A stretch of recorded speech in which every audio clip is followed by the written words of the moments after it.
बंद कर देता।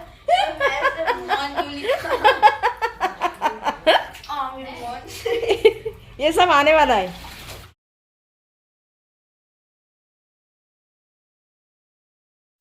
हे guys, welcome back my new vlog. हो चुकी मेरी शुरुआत। कैसे हैं आप सब? आई होप सब अच्छे होंगे, स्वस्थ होंगे, मस्त होंगे और अपने अपने काम में व्यस्त होंगे। और मैं भी अपने काम में व्यस्त हूँ। आज तो मैं करने जा रही हूँ फ्रिज की क्लीनिंग। और इतनी बर्फ़ जम चुकी थी ना, इसमें पूछो मत। मैंने कल से ऑफ़ किया था।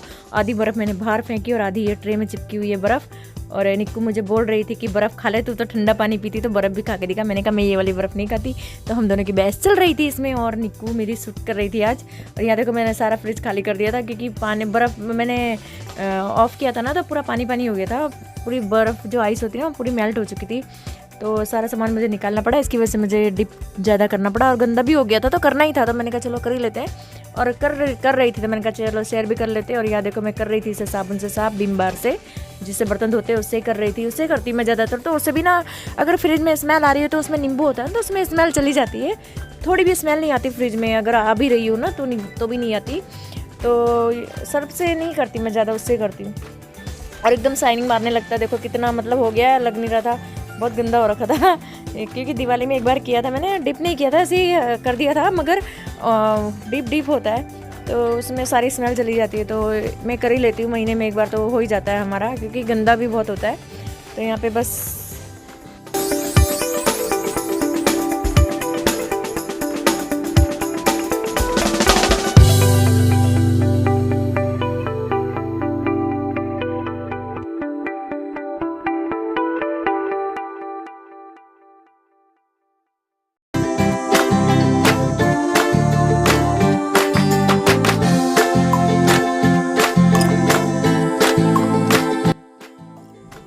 तो गाइज यहाँ पे मेरा फ्रिज एकदम क्लीन हो चुका था। सुखा भी दिया था मैंने, सूख भी चुका था। फिर मैंने कहा बर्तन धो देती हूँ। उसके जो सारी ट्रे वगैरह थी ना, उससे मैंने धो के बाहर नहीं धोई। मैंने कहा चलो यहीं धो लेती, पानी भी था यहाँ पे, तो मैंने कहा चलो यहाँ धो लेती हूँ अच्छी तरह से। क्योंकि किचन एक बार क्लीन हो चुका था, मैंने कहा दोबारा भी कर देंगे इसे, तो अच्छा रहता, थोड़ा साफ सुफ रहता है तो अच्छा रहता है। तो यहाँ पे निक्कू है ना, मैंने हेयर कटिंग कराया था। निक्कू मेरे से मस्ती करी थी, कह रही थी तेरे बाल ऐसा करके दिखा, ऐसे करके दिखा। तो मैं इसे दिखाती, क्योंकि वो मंजुलिका की एक्टिंग कर रही थी आज। वो हरदम यही करती है। उसको मंजुलिका जो मूवी है ना, बहुत पसंद है। वो बार बार उसी को देखती है वो, तो उसकी नकल करती रहती है। तो यहाँ पे मैं बस ट्रे भी धो रही थी, उससे बातें भी कर रही थी, मस्ती भी कर रहे थे हम लोग। और खाना भी बन चुका था, खाना भी ऐसे बन चुका था। और यहाँ देखो बहुत मस्ती कर रहे थे। तो कुछ बोल रही थी, तो मैं उसका आंसर दे रही थी उससे। तो वो वहीं पीछे खड़ी थी। तो यहाँ पे मैं बस बर्तन भी धो रही थी, साफ़ हो गए थे, धो के रख दिए थे। फिर मैंने पोछे इनको, अगर मैं पहले धो देती तो अच्छा रहता, बाद में फ्रिज क्लीन करती। लेकिन मैंने पहले फ्रिज क्लीन किया, फिर मैंने कहा बर्तन वॉश बाद में करूँगी, इसके ट्रे वगैरह। तो बस यहाँ पे देखो, ये मुझे बोल रही थी बाल ऐसे से कर, ऐसे से कर। तो वीडियो बंद कर देता।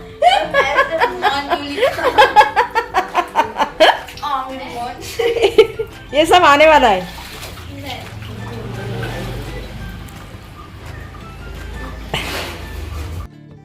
तो यहाँ पे खाया जा रहा है नाश्ता। अभी नाश्ते का टाइम चल ही रहा है हमारा। आज बनाए थे पोहे और सिया खा रही है नाश्ता। तो निक्कू को जाना था टूर पे, उदयपुर जाने वाली है घूमने के लिए टूर पे, स्कूल की तरफ से। तो ना स्वेटर वगैरह धो रही थी, तो मैं उसको बोली थी मेरे भी धो दे। तो यहाँ पे ना हमारी वही बहस चल रही थी। तो बस मैंने यहाँ सब फ्रिज का सारा सामान पोंछ के सब सेट कर दिया। देखो सब लगा दिया था, तो एकदम क्लीन चकाचक टकाटक हो गया मेरा फ्रिज, देख सकते हैं आप। बस मैं इसमें सामान रखूँगी, जो जैसे जैसा होगा वैसे वैसे रखूँगी। तो बस यहाँ पे ना, बस मैं रखती जा रही थी सामान जो मेरे हाथ में आ रहा था। और यहाँ पे देखो, हमारे घर के सामने बहुत सारे पपीज़ हैं। इस बार तो बहुत सारे पपीज़ हैं, 10-12 पपीज़ हैं। और सब लोग खेलते रहते, बहुत मज़ा आती है इनके साथ। तो यहाँ पे बन चुका था खाना। खाने में था आज पुलाव, दही, बस आज यही बनाया था। और सुबह में पोहे बनाए थे। तो चलता है कभी कभी, है ना, रोज़ दाल चावल भी क्या खाओ। तो सब ने बोला कि पुलाव खा लेते हैं, तो चलो वही बना दिया था। तो बस यहाँ मैं फ्रिज मेरा सेट हो चुका था, पूरा सेटिंग हो चुका था। तो मैं इसमें सामान रख रही थी। जैसे जैसे पाउच है ना, निकालने में तो निकाल देते हैं, फिर जब रखने का टाइम आता है ना, तो थोड़ा वैसा लगता है कैसे करे। और जब ये बिगाड़ते हैं ना, तो तब तो पता नहीं कहाँ से कहाँ सामान जाता है, कुछ पता ही नहीं होता। अभी मैं इतनी अच्छे से रख रही हूँ ना, फिर थोड़े दिन में क्या, एक हफ्ते में देखना कुछ ना कुछ बनाएंगे ना, जैसे कुछ ब्रेड वगैरह का बनाएंगे तो ये निकालेंगे वो निकाले, जहाँ का तहाँ रख देंगे, फिर वैसे ही हो जाता है वो। अभी तो मैं देखो ये सब बोतलें वगैरह रख रही हूँ अच्छी तरह से।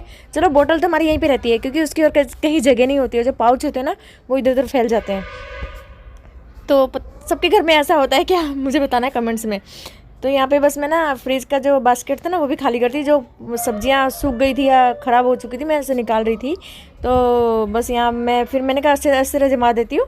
तो यहाँ देखो मेरा फ्रिज अच्छी तरह सेटिंग हो चुका है। कैसा लग रहा है मेरा फ्रिज। तो यहाँ पे ना अभी तक हमारी बहस ही चल रही, अंश के साथ बहस चल रही थी। तो उसके बाद आ चुकी थी मैं, कपड़े सुबह में अंदर लाई थी, धोए हुए कपड़े थे, तो मैंने कहा उनको फोल्ड करके रख देती हूँ, क्योंकि फैले हुए भी अच्छे लगते हैं। अगर लेके आ गई थी तो मैंने कहा चलो इसे फोल्ड कर लेती हूँ, काम भी नहीं बढ़ जाएगा मेरा। तो फटाफट खाना वाना खा लिया था हमने, तो मैंने कहा कि चलो शाम का टाइम था तो कर लेती हूँ इसे भी, क्योंकि फ्रिज साफ़ करते करते भी 2 घंटा तो हो ही गया था, 2-2.5 घंटा, क्योंकि बहुत सारा करना था ना डिप में, तो हो ही जाता है, इतना करते करते भी हो ही जाता है। तुम भले कितना जल्दी भी करो ना, तो वो जितना टाइम लगना हो तो लगना ही, अगर साफ़ करना हो अच्छी तरह से तो लगना ही है टाइम, पूरा दिन चला जाता है। अगर वीडियो शूट करती हूँ ना तो पूरा दिन मतलब इसमें चला जाता है, बहुत मेहनत लगती है वीडियो शूट करने में, और ज़्यादातर दूसरी मेहनत तो उसमें लगती है जब एडिट करते हैं ना, एडिट करने में तो पता नहीं क्या से क्या हो जाता है, बहुत ज़्यादा। ऐसे दिखने में तो इतना सा दिखता है, लेकिन जब करते हैं ना तो बहुत पता चलता है कैसे करते हैं हम लोग। तो यहाँ पे मैं आ चुकी थी शाम को डिनर की तैयारी करने के लिए, और सोच रही थी क्या बनाऊँ। तो सब्ज़ी वाले भी नहीं आते, टमाटर वगैरह नहीं था, तो मैंने कहा क्या बनाऊँ, सब्ज़ी भी ख़त्म हो चुकी थी, और सब्ज़ी वाले कुछ आने रहते नहीं तो ले ले रही थी, कोई आई नहीं था, 1-2 दिन से नहीं आ रहे थे। तो मैंने कहा चलो आइडिया लगा है, मैंने कहा क्या बनाऊँ। तो मैंने कहा चलो दाल मखनी बना लेते हैं, उसमें ना टमाटर की इतनी ज़रूरत नहीं पड़ती है, तो मैंने कहा चलो वही बना लेती हूँ, और रोटी के साथ अच्छी लगती है। कभी कभी ट्राई करनी चाहिए, जैसे बाजरे की रोटी तो नहीं बनाई थी मैंने, गेहूँ की रोटी बनाई थी, तो बाजरी मकई की रोटी के साथ तो बहुत अच्छी लगती है। तो यहाँ पे मैंने उसी में मैंने प्याज लहसुन जो बॉइल्ड करते हैं ना उसी में डाल दिया था, और ये तड़के के लिए मैंने अलग से किया था, जो तड़के में डालते हैं राई जीरा धनिया पाउडर ये सब, लहसुन प्याज वगैरह, वो मैंने अक्की बाद में डाली थी, और कुछ मैंने बॉइल्ड में डाल दिया था। तो ना क्या होता है कि स्वाद बहुत गजब का आता है। अगर उड़द की दाल बनानी हो ना इस तरह से बनाएंगे तो बहुत अच्छी लगती है। और यहाँ पे देखो इतना ज़्यादा मसाला हम नहीं डालते, और इतना ज़्यादा बाहर का मसाला भी ज़्यादा यूज़ नहीं करते, हम घर का ही करते हैं, और उससे बहुत ज़्यादा टेस्टी लगता है खाना। तो यहाँ पे बस मैंने छौंका वौका दे दिया था, फिर थोड़ा सा मिर्ची कम थी तो मैंने कहा कलर भी थोड़ा वैसा हो रहा था, मैं थोड़ा सा और डाल देती हूँ, और थोड़ा धनिया पाउडर धनिया जीरा पाउडर, ये मैंने गरम मसाला ये मैंने बाद में डाला, क्योंकि उस टाइम पे अच्छा नहीं लगता है, लास्ट में डालते हैं तो ही स्वाद आता है इसका। तो यहाँ पे मैंने हरी धनिया की पत्तियाँ भी डाल दी थी। तो दाल मेरी बहुत अच्छी बनी थी, बहुत टेस्टी बनी थी, क्योंकि घी और मक्खन से ही बनाई थी मैंने, तो बहुत टेस्टी बनी थी। चावल नहीं बनाया था, रोटियाँ बनाई थी, क्योंकि चावल भी सुबह में पुलाव खाया था, फिर उससे मॉर्निंग में बटा का पोहा था, वो भी चावल जैसे ही होता है ना, तो एक टाइम तो रोटी बनती ही है। तो मैंने कहा चलो रोटी बना देती हूँ उसके साथ, और मुझे रोटी बनाना ज़्यादा ईजी लगता है चावल से। तो यहाँ दाल मेरी बहुत अच्छी बहुत टेस्टी बनी थी, बहुत ज़्यादा, बहुत बोलेंगे अपनी तारीफ हमने आप करी, लेकिन बनी बहुत टेस्टी थी, दिखने से लग रही है। और यहाँ पे मैं रोटियाँ बना रही हूँ गरम गरम। गाइस आ जाइए आप भी गर्मा गर्म रोटियाँ खाने के लिए। और अंश के लिए मैंने एक मोटी रोटी बनाई है, वो उसकी दो रोटी की एक रोटी बनती है, उसको वैसी पसंद है। तो गाइस आ जाइए आप भी खाने के लिए। इसी के साथ करती हूँ ब्लॉग को एंड। अगर मेरा ब्लॉग पसंद आया तो प्लीज़ लाइक कीजिए, नहीं हो तो सब्सक्राइब कीजिए, ज़्यादा से ज़्यादा शेयर